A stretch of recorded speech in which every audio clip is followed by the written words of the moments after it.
electricity to our communities with minimal grid intervention.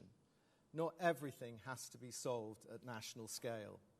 Enabling landowners to partner in solar and wind investments with their local communities could encourage greater acceptance of these projects, rather than what I see as the divisive national infrastructure projects, which currently seem to be the answer to everything, and for which the planning seems to take forever. On housing, rural villages can help. Landowners want to develop residential properties with sensible planning rules. It isn't just about new towns. Rural communities can do some of the lifting. On employment, it's estimated that every young person who drops out of the workforce with long-term sickness will cost the state £1 million over their lifetime. Sorry, do you want to stop? Sorry, I think.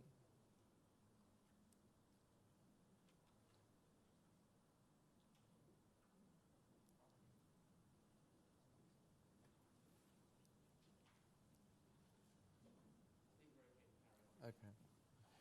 Sorry. I hope are they okay? Yeah, you're right. Okay, thanks. Thanks, Johnny. I was lucky to have a doctor. On employment, it's estimated that every young person who drops out of the workforce with long-term sickness will cost the state £1 million over their lifetime. There are currently 2.8 people not working because of long-term sickness. We know that outdoor education, learning, and employment opportunities have shown dramatic results in reversing some of this, and I know that our members are keen to help. On resource security, we desperately need research into mining the metals that are essential to the digital economy. We need domestic timber production for construction. And above all, we need resilience, a buffer from the shocks of world politics. But all of this requires long-term thinking, long-term investment, long-term commitment to place. It requires businesses that can look beyond the next quarter, the next election, the next crises.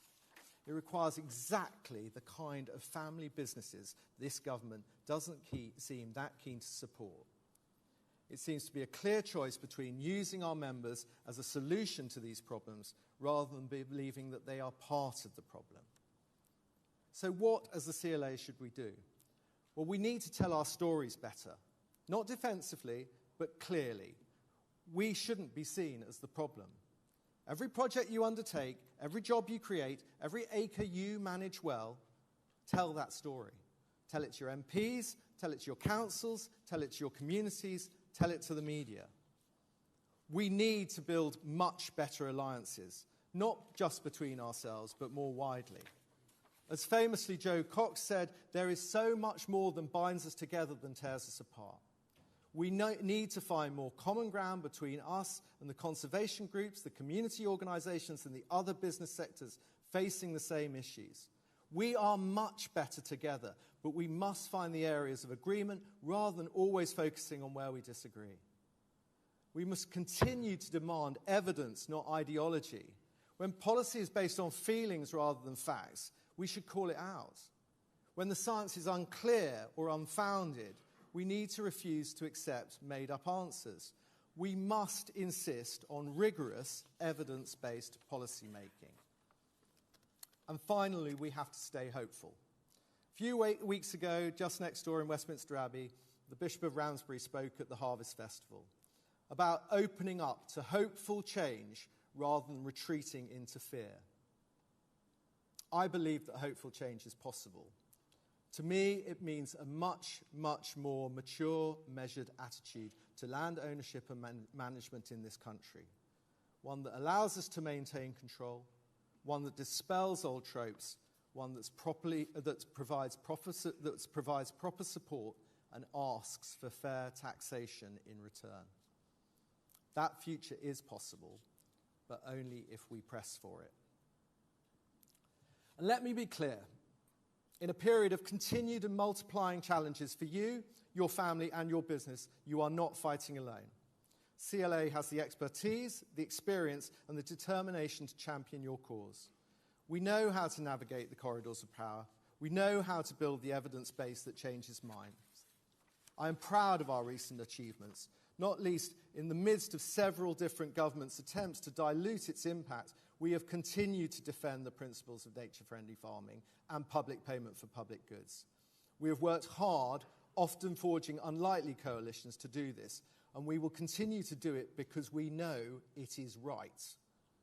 But we can only be effective with your help, your stories, your data, your willingness to engage.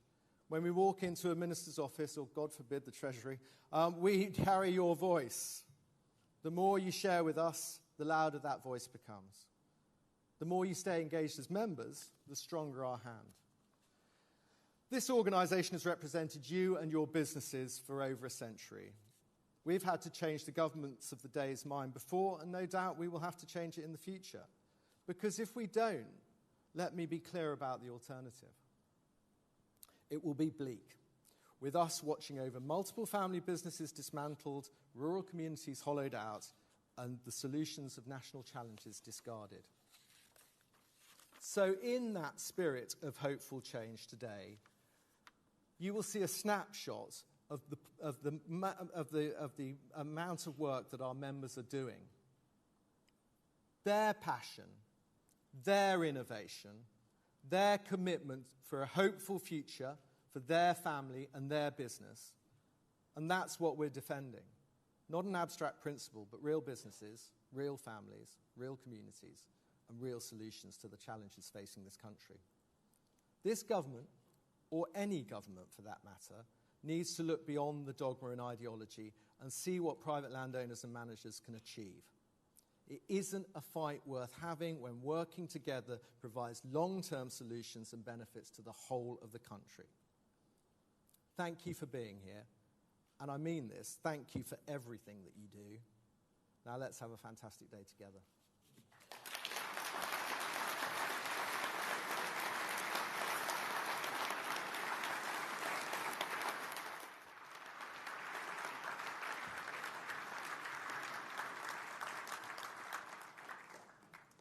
Thank you, Gavin. And now I'm very pleased to welcome to the stage the Secretary of State for the Environment, Emma Reynolds. Emma.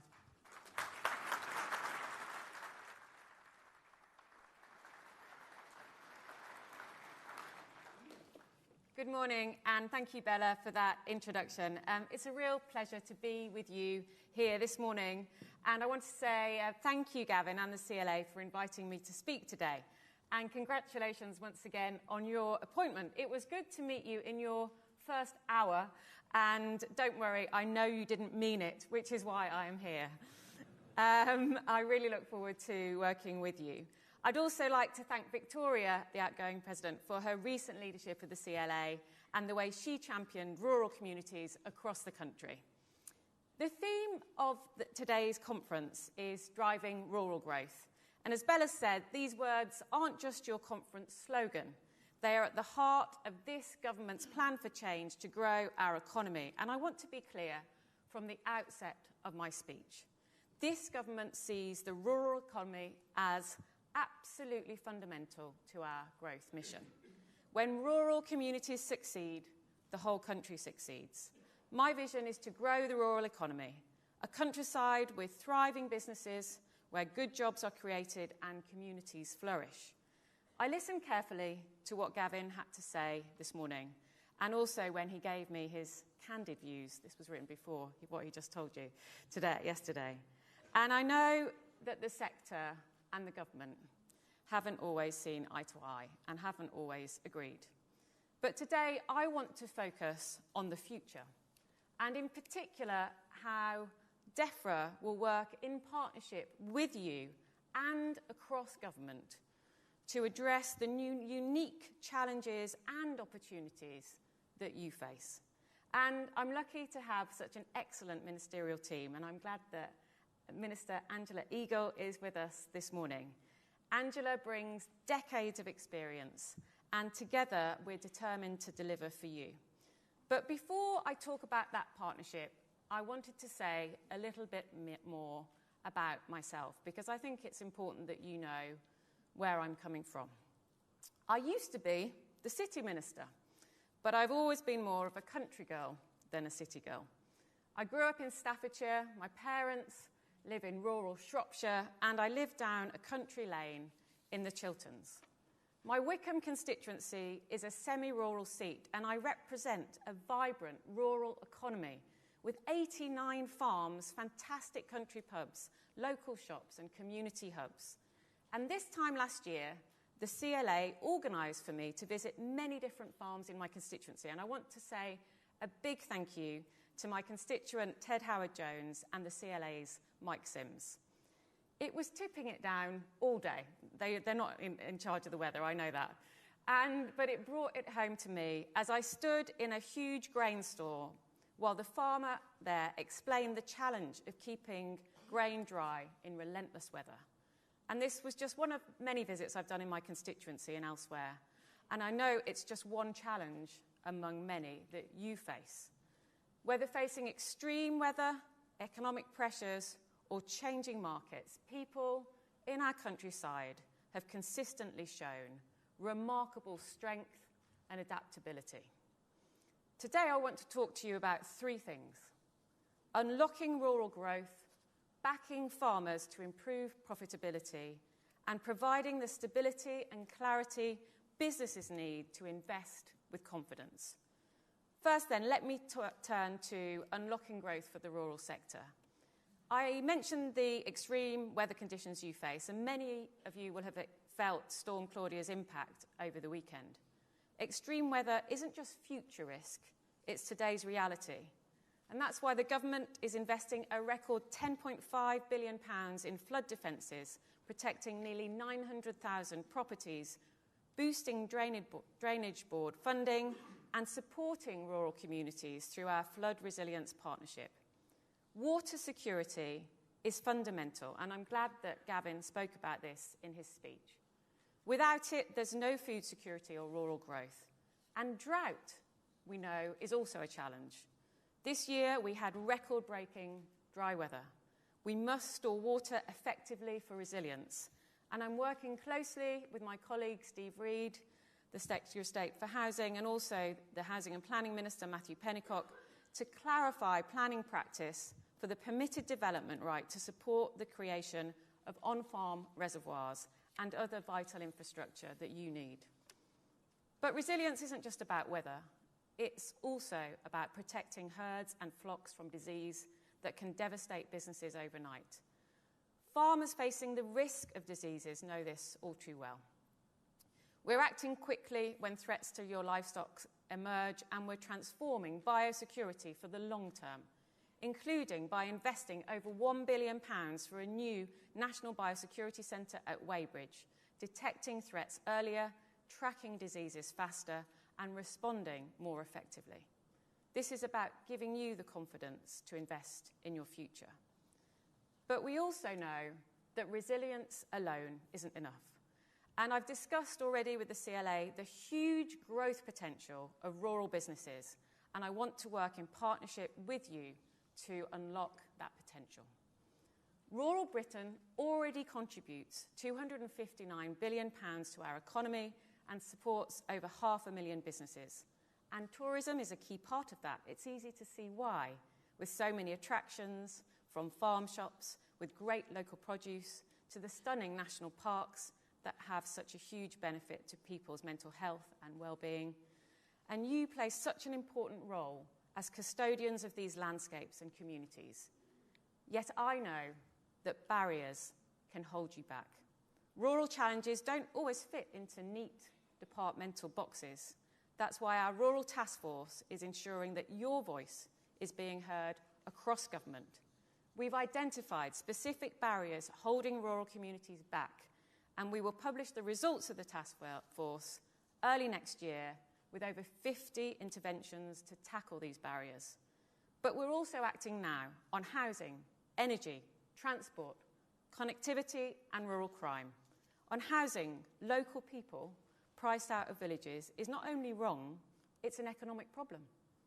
Rural businesses can't recruit, communities age, and growth stalls. And that's why our new Social and Affordable Homes programme is designed to support the greater diversity of supply needed. This includes homes in rural areas with flexible grant rates that ensure rural developments get the backing that they require. And rural exception sites help local people access affordable housing so they can stay in their communities. On energy, the rural sector has enormous opportunity in homegrown renewable energy.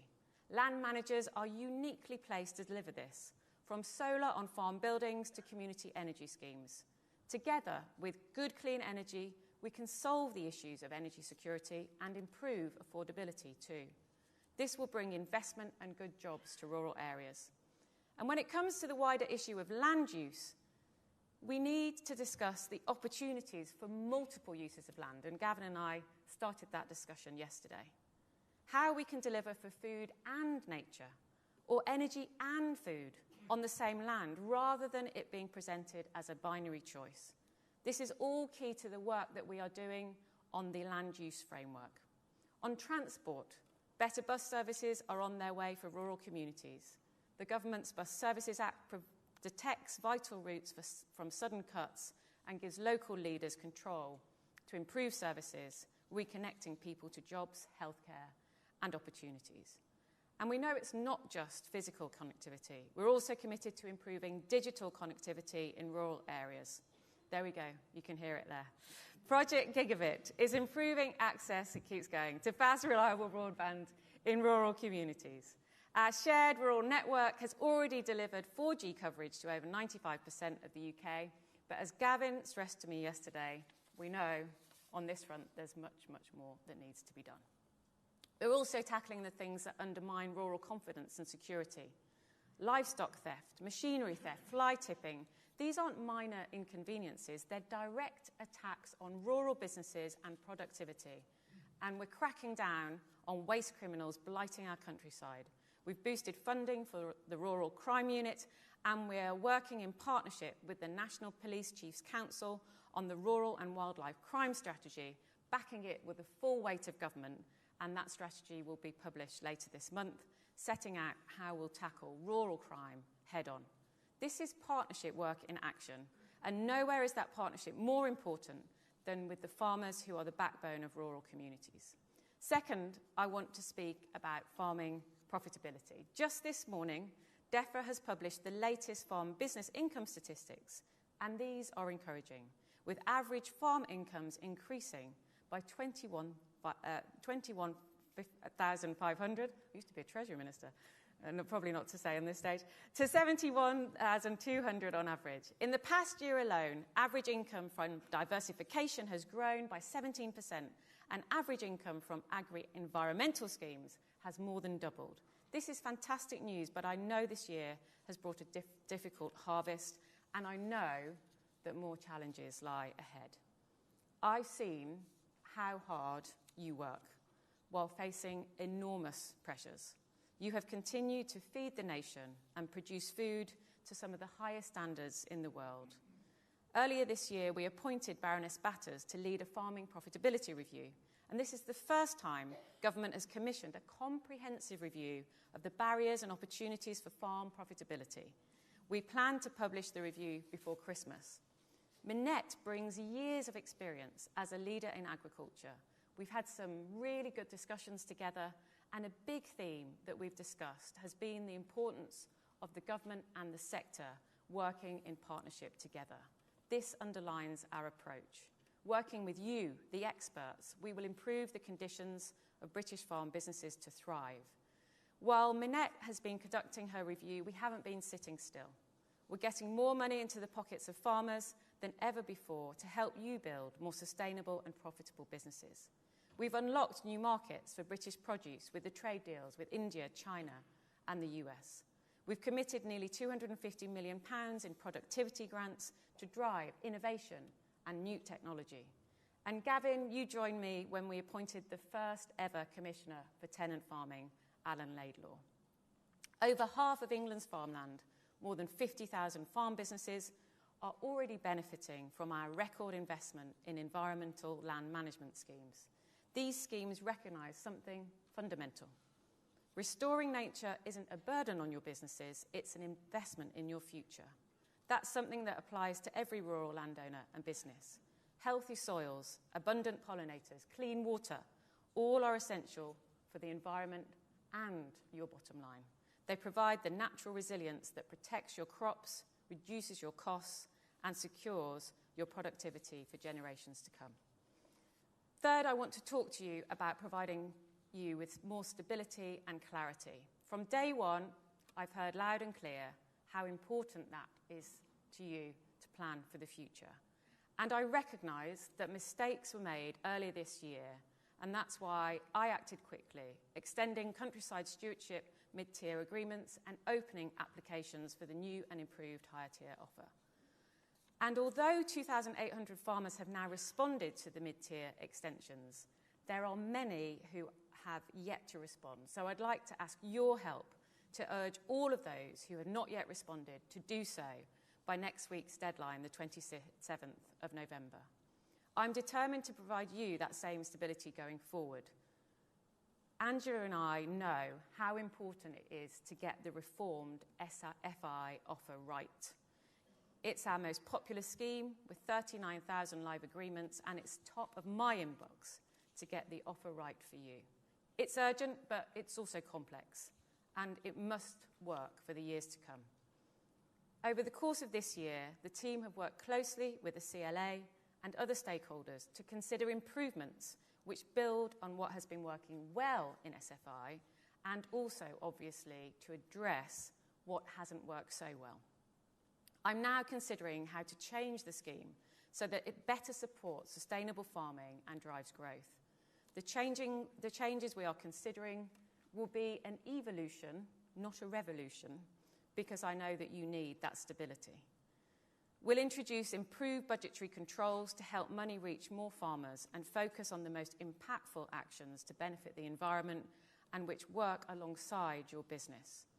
Full scheme details, including the budget, timings and eligibility criteria, will be published well ahead of launch, giving you time to plan. That's the stability that you ask for, and that's what I am committed to delivering. So let me be clear about what we're building together. A rural economy that thrives with sustainable, profitable farm businesses that can plan for the longer term. Let me take you back to that grain store I mentioned earlier. Standing there with the rain hammering on the roof, watching a farmer work out how to protect her harvest. That stayed with me, not just because of the practical challenge, but because of what it represented. Somebody solving problems that many people never even think about, so that you can put food on our tables. That's what this is about, backing the people in this room who feed this nation and fuel the rural economy. A rural Britain where you don't just survive, but thrive. Over the coming months, you'll see that strategy take place. The Batters Review and Environmental Improvement Plan will be published before Christmas, followed by the Land Use Framework and Farming Roadmap early next year. And these aren't separate initiatives. They form a coherent strategy that gives rural communities a bright future, a future that we will build together. Thank you.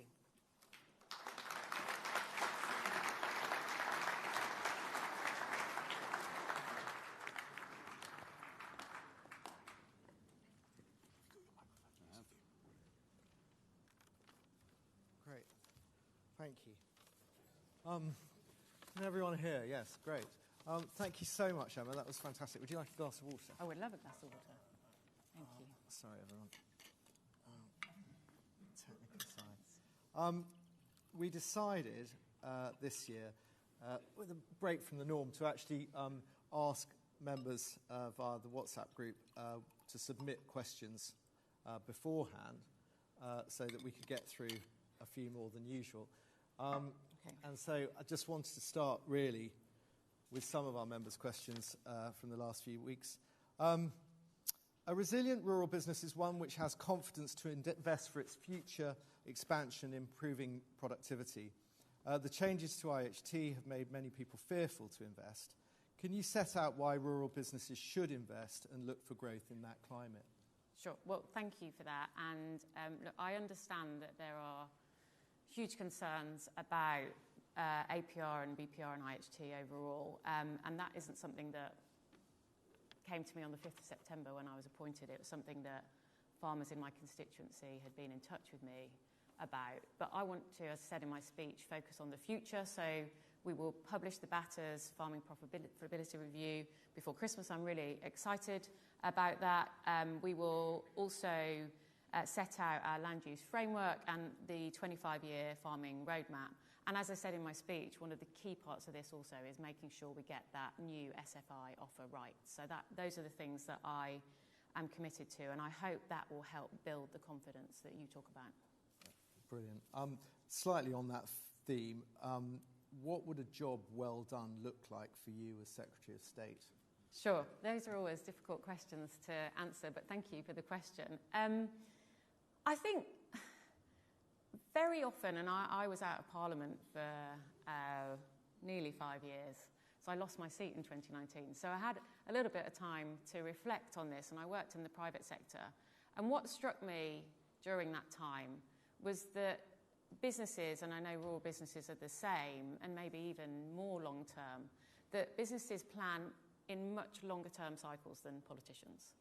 And so what I would like to do is lay the groundwork for a long-term vision and a long-term future for rural businesses to thrive, so that not in 29 that you'll say that she did a decent job, but that in 20 years, Angela and I, with the things that which we talked about this morning, the things we're going to set out before Christmas, but also crucially next year, that they will lay that long-term foundation for your businesses to thrive in that longer-term period that I know that you plan over, which is obviously the point also of having a 25-year farming roadmap.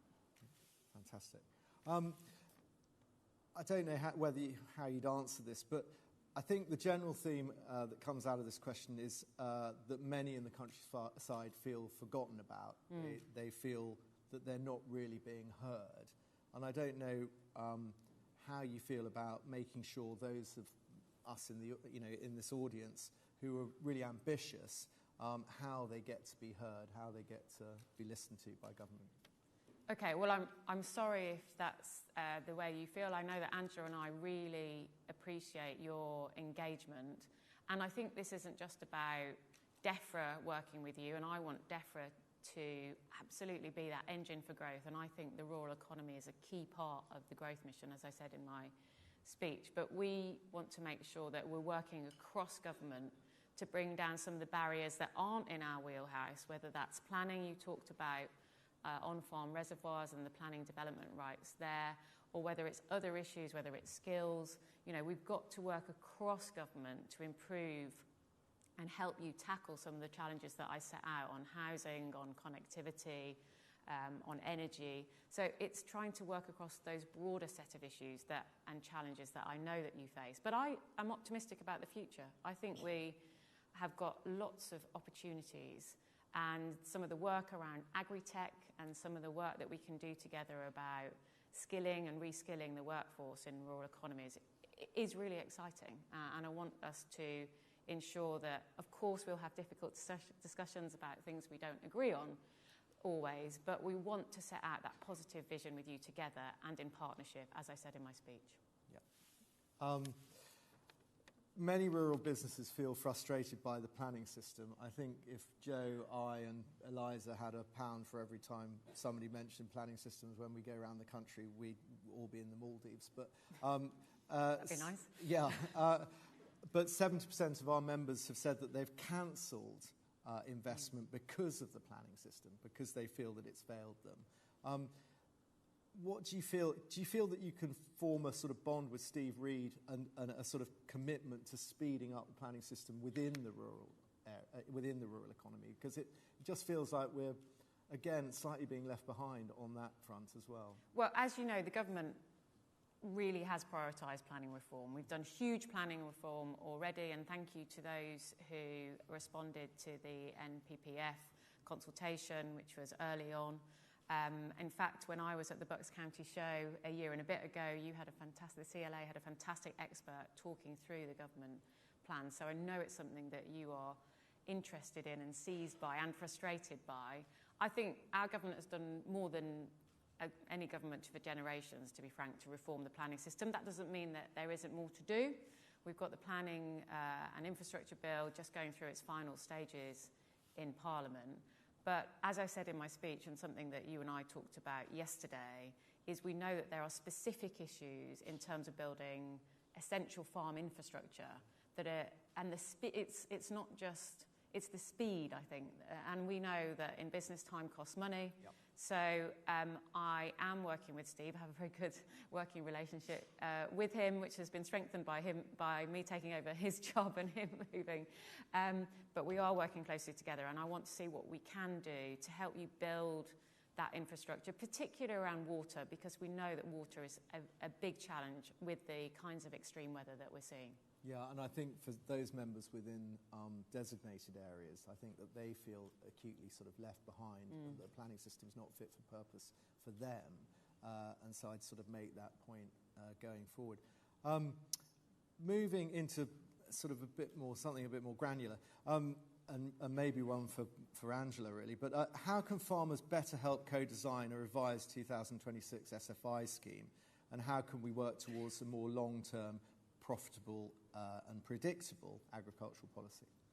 Sure. So, as I said in my speech, we want you to have more stability and predictability on this. And as I said at the EFRA Select Committee, you know, there were obviously mistakes made earlier this year on SFI. And I just want to communicate to you that we've considered those, and we really want to learn the lessons from what happened so that those things don't happen again. But we have had some success as well. We've got more government money in the hands of farmers than ever before.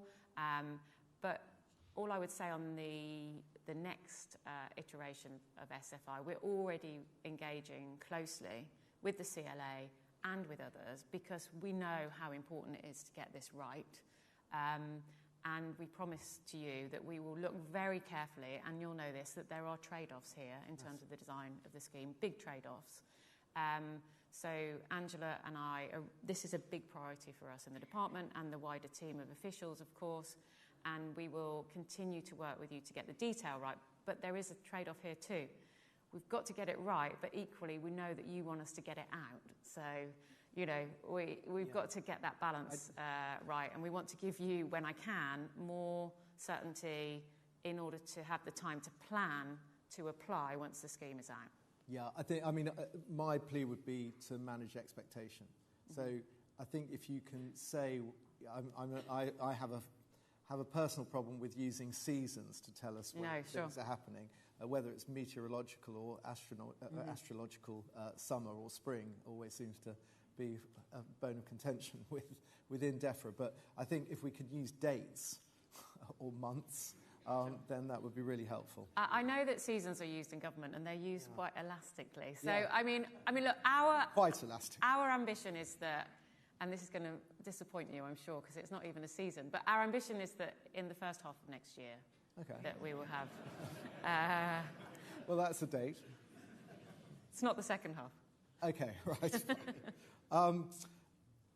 You've talked a bit about it, but lots of rumours regarding Baroness Batters' review. You've said when you are going to make an announcement, but will that be about sharing your findings, or will that be about just making an announcement that you've read it?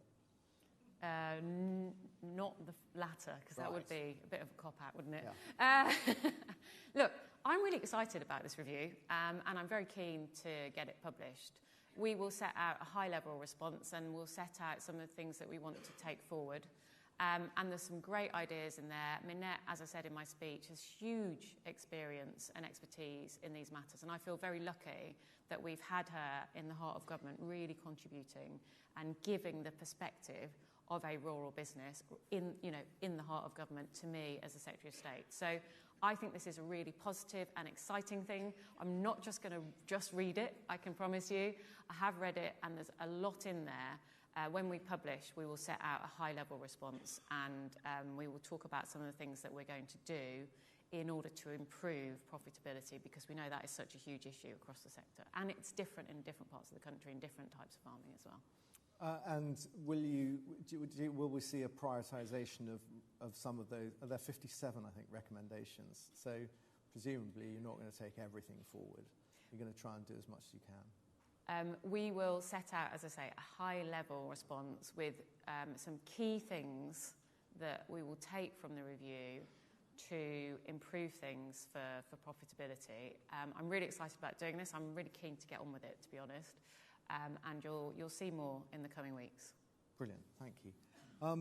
Just lastly, is it possible that restrictions on slurry and manure spreading, which we know is very contentious with water quality being high on your list of priorities, but can that be governed by weather and not season? I mean, that's a very specific question. But I think that there are a lot of worries about farming rules for water and how they're interpreted and basically trying to work with government to make that less confrontational and a bit more flexible. But obviously that requires, a bit of understanding. I think we've got to have pragmatic solutions to many of these problems, and I think it's about getting the balance right. But of course, we as a government are really concerned about water quality as well. So I totally understand what you're saying, that it can't just be, again, we go back to seasons or even months, but this is about the weather rather than just months of the year. And, this year has been so different to last year, hasn't it, in terms of the weather as well. I get that, but do understand our perspective that we've got to get the balance right. And that's good for you as well, because you don't want bad water quality. So if we can work together in that pragmatic way, as you suggest, bringing people together and finding a route through this, then we're absolutely keen to do that. But we've got to balance those, different pressures on the system. Thank you. I think our time is up, sadly, but thank you so much, Emma. That was really, really kind. Thank you very much. Thank you.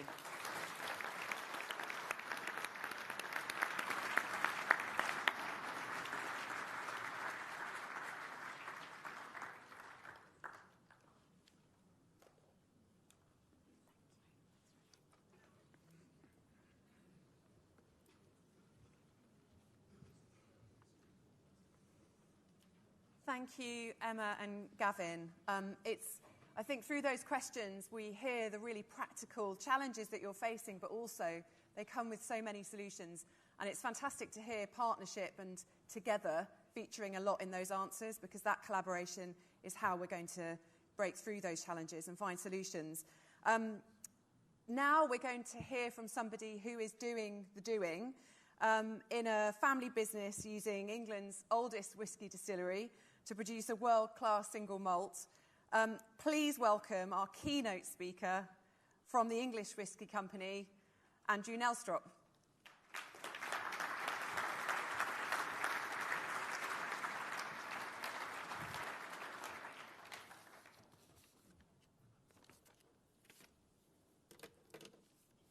How many bits of paper do I need?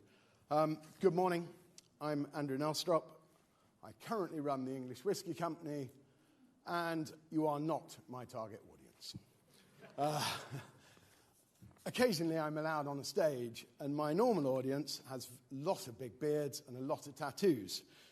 So I'm struggling, I was struggling to work out what to talk about. Definitely don't want to talk about whiskey. So instead, I'm going to tell you our story. Driving rural growth is a very modern thing, but I think probably my father went down that route a long time ago. So I'll start at the beginning. My father, James Nelstrop, was born in Lincoln, and he was the younger son of a farming family that still farm just outside Lincoln.